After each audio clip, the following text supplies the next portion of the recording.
Shyam Sundar sir കല്യാണം കഴിച്ചിട്ട് എത്ര കാലമായി? ഇപ്പോൾ 1.5 ആഴ്ച ആവുന്നേ ഉള്ളൂ. ഏത് സംസ്ഥാനക്കാരാണ്? ഞാൻ ശരിക്കും മുംബൈയാണ്, മഹാരാഷ്ട്രയിലുള്ള മുംബൈ. മറാഠിയാണ് ആക്ച്വലി. ഇവളെ കർണാടക, ഉത്തര കർണാടകയിലുള്ള അങ്കോള എന്ന് പറഞ്ഞ സ്ഥലത്തിലെ പെൺകുട്ടിയാണ്.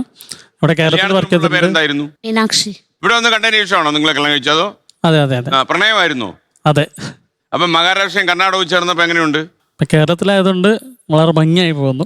അല്ലേ? എവിടെ താമസിക്കും നിങ്ങൾ? എറണാകുളത്തുള്ള KSRTC ബസ് സ്റ്റാൻഡ് തൊട്ടടുത്ത് തന്നെ ഗാന്ധിനഗർ എന്ന സ്ഥലമുണ്ട്. അവിടെ തൊട്ടടുത്ത് തന്നെ. എത്ര വർഷം പൂർത്തിയാക്കി കേരളത്തില്? 10 years.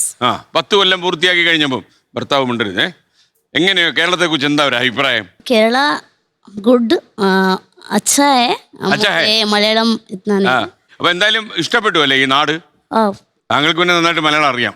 അതെ, ഞാൻ പഠിച്ചത് മൊത്തം ഓർഫനേജിലായതുകൊണ്ട് ഞങ്ങൾ ഡോൺ ബോസ്കോ സ്നേഹഭവനിലാണ് പഠിച്ചത്. അപ്പം മലയാളത്തിൽ തന്നെയാണ് പഠിച്ചത് എല്ലാം. എങ്ങനെയുണ്ട് ഇവിടുത്തെ ഓർഫനേജ് ഒക്കെ? ഇപ്പം ഞാൻ ഒറ്റയ്ക്കാണെന്നുള്ള ഒരു ഫീൽ എനിക്ക് ഒരിക്കലും തോന്നിയിട്ടില്ല. ഡോൺ ബോസ്കോയിൽ എത്തിയത് എങ്ങനെയാ? അത് ചെറുപ്പത്തിൽ ഞാൻ മിസ്സായി പോയതാണ്. 4 വയസ്സുള്ള സമയത്ത് മിസ്സായി പോയതാണ്. 4 വയസ്സേ എനിക്ക് അന്നുള്ളൂ.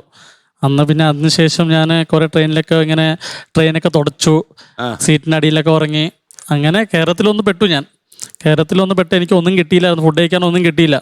സാധാരണ ട്രെയിനിൽ എന്തെങ്കിലുമൊക്കെ കിട്ടുമായിരുന്നു. ഇത് കേരളത്തിലൊന്ന് പെട്ട് കൊല്ലത്തായിരുന്നു ഞാൻ ആദ്യമായിട്ട് വന്നത്. കൊല്ലത്ത് ഇറങ്ങി വെള്ളം കുടിക്കാൻ വേണ്ടി ഇറങ്ങിയ സമയത്ത് ട്രെയിൻ പോയി. ട്രെയിൻ പോയി. പിന്നെ ഓടിക്കയറാൻ പറ്റില്ല, കുഞ്ഞായതുകൊണ്ട് ഓടിക്കയറാൻ പറ്റില്ല. പിന്നെ അവിടെ റെയിൽവേ ട്രാക്കിൽ കിടക്കുന്ന ഫുഡ് കഴിക്കുന്ന സമയത്താണ് ഒരു ചേച്ചി കണ്ടത്. ആ ചേച്ചിയാണ് പിന്നെ എന്നെ പ്ലാറ്റ്ഫോമിൽ നിന്ന് എടുത്ത് സ്റ്റേഷനിലേക്ക് ഇട്ട് പിന്നെ അവിടുത്തെ അധികാരികളെയൊക്കെ വിളിച്ചു. അവർ പിന്നെ എന്നെ ഒരു കൊല്ലത്തുള്ള ഒരു വൃദ്ധന്മാരുടെ സ്ഥാപനത്തിൽ കൊണ്ടാക്കി. അവിടെ കുറച്ച് നാളൊക്കെ ഓടി പിടിച്ചൊക്കെ നടന്നു. അതിനുശേഷം അവിടെ പള്ളി പ്രാർത്ഥിക്കാൻ വേണ്ട ഇടയ്ക്ക് അച്ഛൻ വരുമായിരുന്നു. പള്ളിയിൽ ആഴ്ചയിൽ ഒരിക്കലൊക്കെ വരുമായിരുന്നു. അപ്പോൾ അച്ഛൻ വന്നിങ്ങനെ പ്രാർത്ഥിക്കുന്ന സമയത്ത് അച്ഛൻ്റെ ശ്രദ്ധയിൽ ഒരു കുഞ്ഞു കൊച്ചു അതിലൂടെയൊക്കെ ഓടി നടക്കുന്നു. വീട്ടുകാരും അന്വേഷിച്ച് വന്നിട്ടില്ല, അറിയത്തില്ല അല്ലേ? ചിലപ്പോൾ അറിയത്തില്ലായിരിക്കും.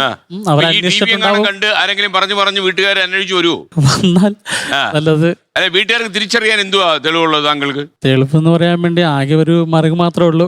മറുകുണ്ട്, പ്രത്യേകിച്ച് തെളിവുകളൊന്നും ഇല്ല. മിസ്സായി പോയതാണ്. എങ്ങനെയാണോ കണ്ടുപിടിച്ചത്? ഞാനൊരു ഫിഷ് കമ്പനിയിൽ വർക്ക് ചെയ്യാറുണ്ട്. ഫിഷ് കമ്പനി मछली फिश कंपनी में मैं काम करती थी. उस टाइम में उसका फ्रेंड का साथ आता था. उस टाइम में देखा. ലോകത്തെവിടെയായാലും ഏത് സമയത്തും 24 വാർത്തകളും ഓഗ്മെന്റഡ് റിയാലിറ്റി പാക്കേജുകളും എക്സ്പ്ലെയിനറുകളും വിശദമായി കാണാൻ ഞങ്ങളുടെ യൂട്യൂബ് ചാനൽ നിങ്ങൾക്ക് സബ്സ്ക്രൈബ് ചെയ്യാം.